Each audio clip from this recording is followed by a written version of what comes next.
Okay. Hello.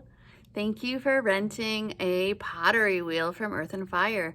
I don't know where to look, so I'm sorry if I'm not looking at you. I've never really done this before. Anyways, this is a quick introduction to wedging, which is preparing the clay for the wheel.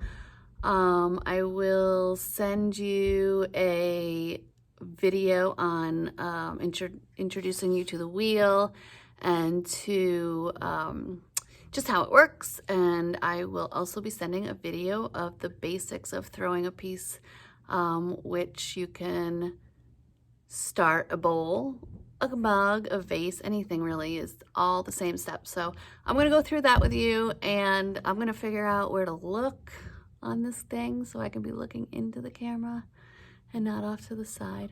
The first thing we're gonna do, wedge the clay. So I recommend starting with about a pound, maybe 1.25 pounds, which is probably the size of a baseball. So let's see how much this is. This is 1.25 pounds. So yeah, size of a baseball is a good place to start. First thing you're gonna do is get that piece of clay, just kind of banging around a little bit. You have, I included a board. It's a clay board. This is where you're gonna do your wedging. It's covered in canvas so that when you're working on that surface, the clay doesn't stick. So what I'm working on is just my wedging table, which is just a big version of your clay board that I put in your packet with all the other tools. Okay, so yeah, that works. So you want to, if you have a spray bottle, you should really try to just like spritz down the board a little bit. If you don't have a spray bottle, you can use the sponge that I included. Get it wet and just dampen this canvas. That's going to keep all that dust that's trapped in here from flying up into your face. You don't want to breathe in that dust. So either sponge down, you don't want it to get too wet, but just wet enough so that the dust doesn't fly up into your face. So spray that down, and then you're gonna start by just banging this little chunk of clay into a cube shape. So you wanna get it on all 6 sides, just bang it around. What we're doing is sometimes this clay comes with, it comes right out of the earth, so it may have a little stone, a little pebble, a little stick, something that doesn't belong in there. So we're going to kind of work through this clay and see if make sure it's all clean, and also that there's no bubbles in the clay. So bubbles are not your friend when you're working on the wheel. They will cause you really to never get centered. It's also going to cause you to, if you do have a bubble in there, it's going to, every time it goes around, you're going to hit that bubble with your hands, and it's going to throw your piece off. So just by banging this into a cube, we're already starting to compress any bubbles that might be in there. So really important to make sure those bubbles are out. So bang it into a cube. When you get it into a little cube shape, doesn't have to be a perfect cube, roughly a cube, then you're gonna start here. You're gonna put both palms on the sides. Your thumbs are on top of that cube, and what you're using is this part of both hands to push down and away from you. And what you're gonna do is you're gonna leave these little impressions right here from that meaty heel of your palm, or heel of your thumb rather. So like that. Then you're gonna take that clay, you're gonna roll it towards you, and you're gonna do that again, down and away.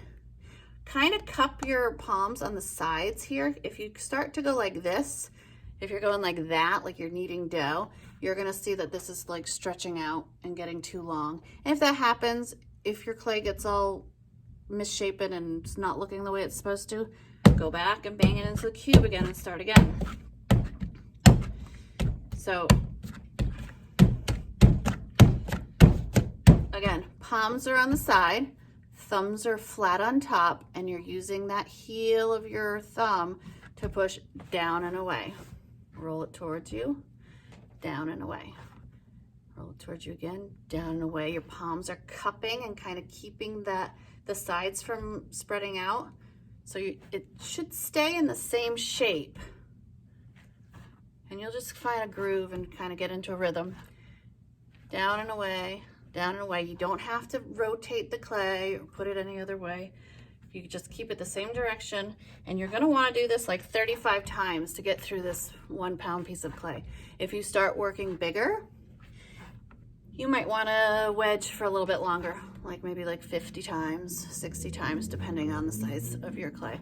But 1 1/4, 1 pound, that's gonna make a small mug. It's gonna make a individual size serving bowl. If you've never done this before, you know, your walls are going to be a little bit thicker, so maybe it'll be a very small bowl. But as you get used to the clay, as you figure out what kind of pressure you're going to need and how far you can stretch that clay, you're going to get thinner and your walls will be more consistent. So just keep working through the clay. This technique of wedging that we're doing is called the ram's head, and it should look something like this. So supposedly it's supposed to look like a ram. It's got 2 eye sockets here and the snout, and then if you can see, you should start to see some spiraling happening over here where a ram's horns would be. So I really haven't been keeping count, so hopefully you have. Once you get through 35, you can kind of stop, and you're gonna take that face. You see that face? You're gonna take that face and you're gonna roll it onto itself and towards you and start to make this, roll it around on your board, making this into a cylinder. You can stand it up and kind of round it out by patting it and turning it and rotating it. So that you end up with a nice round cylinder. And then the last thing you want to do before we're going to take this over to the wheel is you want this bottom to be domed. So see how it's flat right now? You want it to be domed so that when you whack it onto the wheel, that center part is going to stick to the wheel, because you want this to be really sealed on to your wheel. So what you're going to do is you're going to put it up on one side like that, the flat bottom on your board, and you're just going to take it and just rotate your wrist like this. And then you're going to end up with a little domed bottom. So you have like a little muffin. And that's wedging. So the next video will be just showing you how the wheel works and all the accessories and tools, and I'll go through what each of those do. So, and I'll try to figure out where to look so I'm not looking in the corner. Oh wait, I don't know. Anyways. All right, hopefully this is gonna be still fun for you guys. I'm excited. All right, I'll see you soon.